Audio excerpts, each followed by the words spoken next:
Oui, mesdames, messieurs, je ne vais pas être trop long, excusez-moi, je vais mettre plus là. Comme ça, j'arrive à voir tout le monde.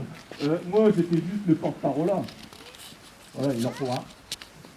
On a tiré la courte paille, j'ai perdu. Et donc, j'ai été puni. J'ai pris la parole pour tout le monde. Mais ceci dit, trêve d'humour, vous avez devant vous des élus de sensibilités différentes, dans leur grande diversité. Les 46 maires et les adjoints des 46 communes sont présents, de la communauté d'agglomération sont présents aujourd'hui pour montrer leur détermination et leur colère face à cette réforme du réseau des finances publiques que nous trouvons particulièrement inique, injuste et qui va mettre en péril nos territoires, notamment les territoires les plus ruraux. On a aujourd'hui, mais on l'a fait depuis plusieurs mois maintenant, exprimé nos plus grandes inquiétudes. On le fait depuis 2019 et le lancement de la réforme. On a adopté des motions, on a écrit des courriers, on a eu le soutien de parlementaires, on a même écrit un courrier au ministre de tutelle. Rien n'y a fait. Et on nous parle de concertation aujourd'hui. Or, cette concertation, elle est uniquement verticale.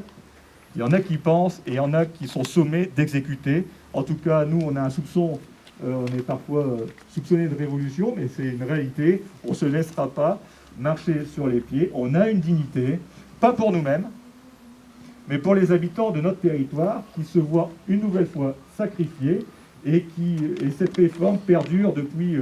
c'est la suite logique d'une vingtaine d'années de démantèlement des services publics dans notre territoire. Je l'ai rappelé, c'est la suppression de la gare TGV à Cambrai, c'est la suppression des recettes des finances, c'est la suppression de bureaux de poste, d'écoles y compris.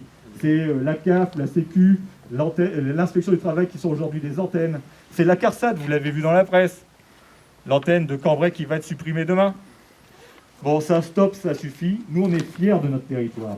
Et on ne peut pas, d'un côté, avoir la création d'un secrétariat d'État à la ruralité, avoir un Premier ministre qui, dans son discours de politique générale, se dit proche des territoires et se dit soucieux du dialogue, et dans le même temps, de l'autre main, avec pourtant le même stylo, rayer de la carte 7 trésoreries de notre arrondissement, rayer de la carte les trésoreries hospitalières de Cambrai et du Cateau-Cambrésis, tourner le Soleil-Moi vers le Quercitin, ce qui est une incohérence territoriale, et surtout de supprimer énormément de services au sein du centre des impôts de Cambrai, avec, selon les syndicats, et on peut les remercier, qui sont en intersyndical d'ailleurs, on peut les remercier du travail fabuleux qu'ils mènent tout au long de l'année, et notamment contre cette réforme, avec 50% des 110 emplois du Cambrésis qui disparaîtraient demain.